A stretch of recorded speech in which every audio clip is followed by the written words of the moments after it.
خیال رکھنا لگ جائے گا.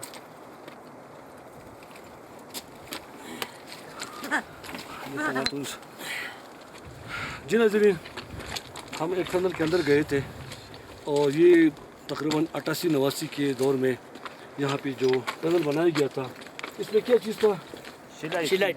شلائٹ. تو یہ ہمارے ساتھ ایک مقامی شخص ہے اور اس نے اس میں کام بھی کیا. تقریباً 200 فٹ تک ٹنل کیا تھا، مگر اس زمانے میں یہاں پہ سڑکیں یہ سہولیات نہیں تھی تو اس پہ کام بند ہونا پڑا.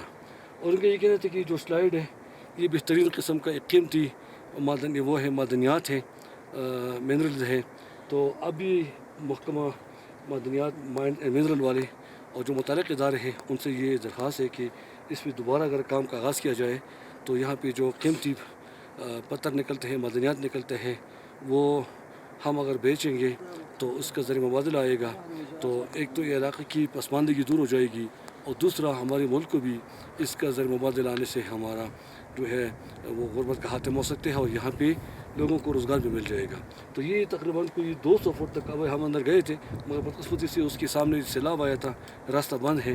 تو ہم اندر جا کے اندر اندھیرا ہے اور کافی نیچے بھی ہے، مطلب یہ کہ 5 فٹ سے اوپر نہیں ہے. ہم نے بالکل نیچے چلتے ہوئے مطلب ہے کہ وہ سفر کیا. اگر بندہ کھڑے ہو کے جائے تو سر لگنے کا خطرے اوپر، چونکہ وہ پہاڑی ہے، اس کی جو راکس ہے تو وہ ہے. مگر یہ کہ یہ اس زمانے میں جہاں جب کوئی مشینری نہیں تھی، کوئی خاص جدید قسم کی ٹیکنالوجی نہیں تھی، تو ان لوگوں نے بڑی محنت سے روایتی طریقے سے یہ سوراخ کر کے، اس میں کس طریقے سے سوراخ کرتے ہیں آپ؟ سوراخ کس طرح کرتے ہیں؟ پنجر کیا ہوتا ہے؟ پنجہ مشین جو ہاتھ کا جو پنجہ مشین. یہ کہہ رہے کہ چاچا کہہ رہے کہ یہ اس وقت ہمارے پاس پنجہ مشین تھا، ہاتھ کا مشین تھا.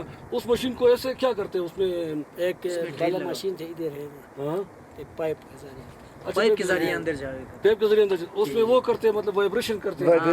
اچھا، یہ جو پریسنگ مشین ہے، جو پریسنگ اس کے ذریعے کہتے ہیں کہ ہاتھ کے ذریعے اس میں وہ وائبریشن کے ذریعے یہ پہاڑ کو ہم توڑتے اور آگے جاتے اور وہاں پہ جو چیزیں وہ نکلتا بھی تھا. سلائڈ کیا تو وہ نکلنا بھی تھا، نکلا تھا کہ نہیں؟ نہیں شاید یہ ادھر ہے نا. اچھا وہ دور ہے، دور ہے تو ادھر تک جانے کے لیے مطلب یہ نیچے نہیں ہو سکا، یہ پہنچ نہیں سکا، نہیں پہنچا. اچھا، ان کا یہ کہنا ہے کہ وہ جو پہاڑ ہے وہ اس کے انہوں نے جو سرنگ بنایا تھا تو وہ قدری دور ہے. تو 200 فٹ تک تو ان نے سرنگ کر دیا، ٹنل کر دیا، مگر پھر ان کے پاس جو ہے وسائل نہیں تھی یا مشینری نہیں تھی، اس کی وجہ سے کام بند ہونا پڑا. اب تو جدید ٹیکنالوجی ہے اور جدید مشینری بھی آئی ہوئی ہے، تو ڈرلنگ کے ذریعے بھی مطلب ہے کہ وہاں پہنچ سکتے ہیں. تو ابھی بھی اس پہ کام اگر شروع کیا جائے تو یہاں پہ جو قیمتی پتھر ہے، قیمتی معدنیات ہیں، اس سے ڈیفینیٹلی اس علاقے کا غربت کا خاتمہ ہو سکتا ہے.